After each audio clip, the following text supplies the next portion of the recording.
Well, good afternoon. I'm pleased to join you all to make some remarks about the Coalition. Can I firstly thank David Littleproud for driving down the Hume Highway to meet me in my office in my hometown so that I could spend my mum's final days close to her. I've really appreciated the deep and positive engagement that David and I have had since we started talking about coalition arrangements a few days ago. The Liberal Party must respect modern Australia, reflect modern Australia and represent modern Australia. And Australians sent us a clear message at the last election and we are listening. We will take the time to get this right. We'll listen, we'll step up, we'll modernise and we will rebuild. And it is with that undertaking from my party room and with my conviction and determination to get it right with respect to policies that I had front and centre with my conversations with David. And while I have enormous respect for David and his team, it is disappointing that the National Party has decided today to leave the coalition. But the most important thing I want to say is this. The Nationals' door remains open and our door remains open. And we look forward with optimism to rejoining at some point in the future. And as David and I left today, we agreed that he and I would continue to meet regularly and to talk because we have much in common. And we both have a big job to do to take the fight up to Labor. Now, as Liberals, we do respect the decision that the Nationals have made and our door remains open. Now, the Nationals sought specific commitments on certain policies and they've talked about that this morning. And our perspective is not about the individual policies themselves, but the approach that we said we would take to our party room about policies. Nothing adopted and nothing abandoned.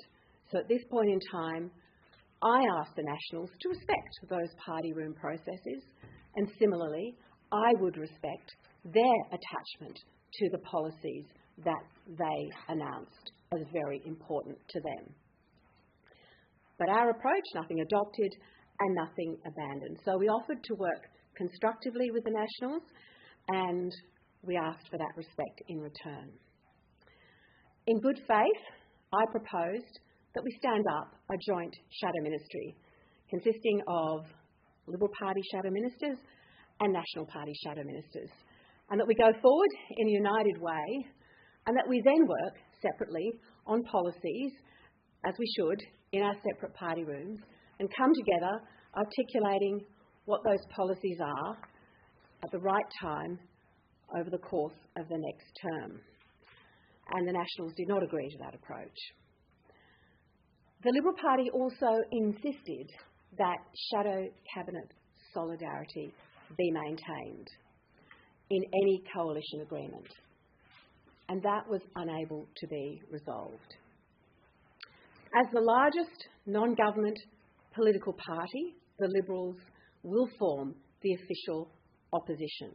The Liberal Party is the official opposition in the Parliament. A new shadow ministry will be drawn from the Liberals in the upcoming days, and obviously I will be saying more about that at the time. I just want to end on a constructive note before I take your questions. I want to work very closely with the Nationals and they want to work very closely with us. We will cooperate in the Parliament, in processes, in everything that allows us to bring together the very strong areas of public policy, of philosophy, but most importantly of values that we share as we do go forward. And as somebody who represents rural and regional Australia, I smiled as I watched David Littleproud give his remarks in front of the picture of Tim Fischer, my predecessor in the electorate of Farrer, a National Party member, but also a very, very good friend. Happy to take your questions. Bill. I think on behalf of all of us, sincere condolences. Thank you. Thank you. It must be difficult. You express your disappointment at what's happening clearly, and I don't know, my words, I think it was an impetuous nature of maybe what happened today. But do you see any opportunity in this in terms of, in the short term, the Liberal Party be able to now free from the shackles of the coalition there, able to find itself with its old constituency, or do you see that as not an advantage? Well, I don't actually see the coalition as a way of the two parties being shackled together. I really believe that the coalition is stronger together. I am a committed coalitionist. When I came into that party room in 2001, the coalition consisted of John Howard as Prime Minister and John Anderson as Deputy Prime Minister, and I saw how well it worked when it worked together. But I do pay tribute to my Liberal Party colleagues in this room now and their intention to work constructively for the future with new and different policies, but never stepping away from our timeless values. Our policies may change, our values never will.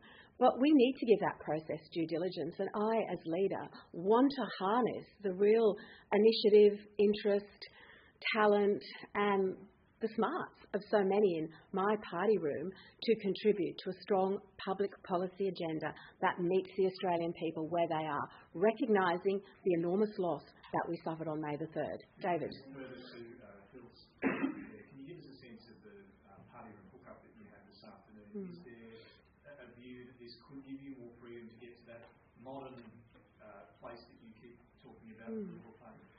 It was important for me to have a full party room meeting. Obviously, that was via Teams, as so much is these days. But just to inform very frankly what the steps I took were, the approach that I had, and that was supported by my leadership group that's in place now of Senator Ruston, Senator Cash and Deputy Ted O'Brien. So we were, as if you like, the four of us, working through the different iterations and suggestions and discussions between David, I and obviously his party room. So it was important for me to transmit to my party room what happened.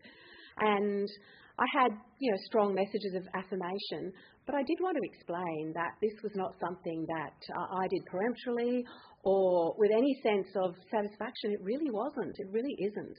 I am disappointed. I do want the coalition to come together. And obviously this means for the Liberal Party that the shadow ministerial positions will be filled by Liberals, and I have much talent in my party room. But that, if you like, is secondary to the fact that we won't be forming a coalition, but we want to, and we remain open to it. Anna. Sussan Ley, you made it very clear in your first press conference that you were going to go back to your party room, you were going to engage and consult before you came out with policy. So the Nationals came to you with a list of ultimatums, even though you made clear what your intentions were. So really, is this a test of your leadership? And did the Nationals come to test you, and is it a failure of your leadership? I think the Nationals came with specific policies that they were determined to adhere to at this point in time. They're entitled to do that, and I respect their own party room processes. I simply asked that they respect ours, which are that we aren't going to land on those four policies, or any for that matter, right here, right now, in the form that they were presented to us. We have to work through them carefully and take the time to get them right. Claire.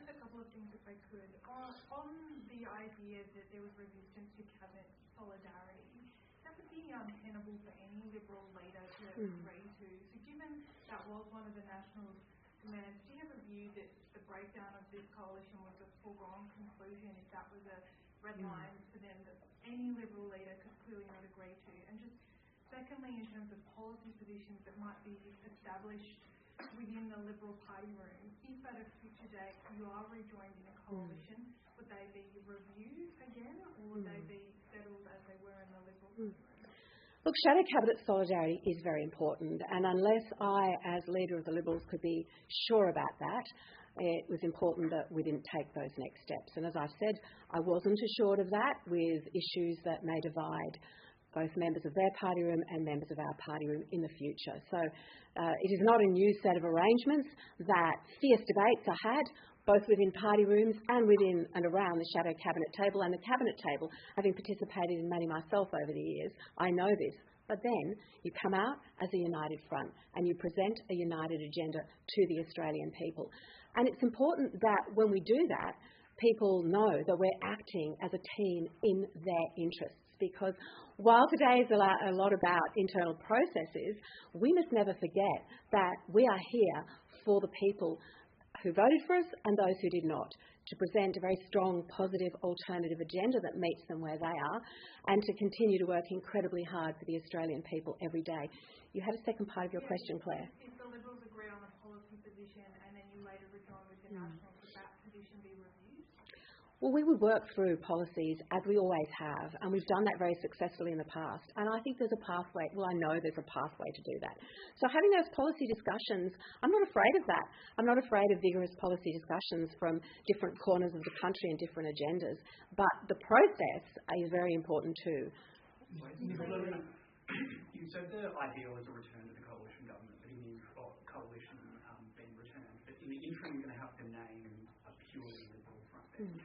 Will you be penciling in shadow portfolios to return to the Nationals in case of the deal? And would you tell the Liberal shadow minister that their job will go if there is a coalition agreement? No, I won't. I have enormous talent in the Liberal party room, and the shadow ministers that I appoint from that party room will be well equipped and incredibly capable to take the fight up to Labor right up until the next election. Sussan, why do you think the Nationals are in such a rush to secure guarantees on those four policy positions? Well, you're asking me a question which, with respect, should go to the Nationals themselves, and Do you feel rushed? I respected the time given to go backwards and forwards, and I assume that they reached a point where there was no more discussion to be had. But in the future, perhaps we can return and have conversations that pick up where we left off. But in terms of why, that probably is a question for them. Recently, Liberal MPs have told the Australian and you told the party room the Nationals were not genuine about forming a coalition. When did you realise that David Littleproud was not going to form a coalition with you? And if you don't think they were genuine now, why do you think they would be genuine in the future about coming back? You're capturing a sentiment that I don't believe you're correct in expressing. What I did was enter into conversations and negotiations in good faith. And I had a good faith partner in David Littleproud. And he was open and transparent and up for the conversation. At the end, the Nationals did not agree. The question as to why and what other issues may be concerning them is one for them. Aren't voters going to be confused? Any position or appointment that you make in the coming weeks has to be temporary if the two parties are going to come back together and renegotiate everything? Not at all. Not at all. How can it be?